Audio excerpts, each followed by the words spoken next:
महायुती सरकारसाठी आज आनंदाचा दिवस आहे आणि 2014 मध्ये पाहिलेल्या स्वप्नाची आज पूर्तता झालेली आहे असं वक्तव्य मुख्यमंत्री देवेंद्र फडणवीस यांनी केलेलं आहे।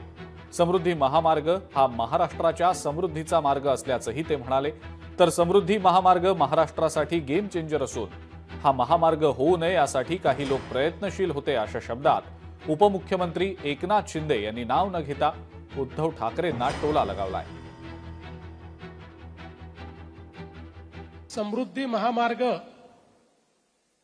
हा केवळ एक रस्ता नाहीये, हा महाराष्ट्राच्या समृद्धीचा इकॉनॉमिक कॉरिडॉर आहे आणि म्हणूनच याला हिंदू हृदय सम्राट शिवसेना प्रमुख बाळासाहेब ठाकरे समृद्धी महामार्ग अशा प्रकारचं नामकरण हे आपण दिलेलं आहे। कारण या महामार्गाने महाराष्ट्राचं इंटिग्रेशन साधलेलं आहे।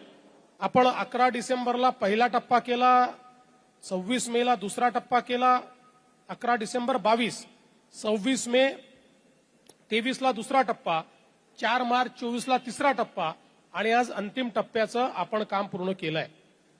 हा जो शेवटचा टप्पा आहे हा 76 किलोमीटरचा आहे। याच्यामध्ये एकूण 5 जुळे बोगदे ज्याची एकूण लांबी 11 किलोमीटर आहे।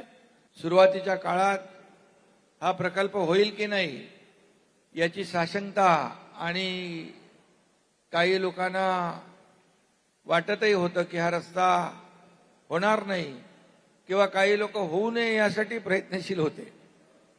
पण तत्काळ त्यावेळेस मुख्यमंत्री देवेंद्रजी आणि त्यांनी सांगितलं की एकनाथजी आपल्याला हा समृद्धी हायवे कंप्लीट पूर्ण करायचा आहे। महाराष्ट्रातला गेम चेंजर प्रकल्प हिंदू हृदय सम्राट बाळासाहेब ठाकरे महाराष्ट्र समृद्धी महामार्ग आज पूर्ण झालेला आहे। खरं म्हणजे हा सगळ्यात टफ आणि चॅलेंजिंग असा प्रकल्प होता।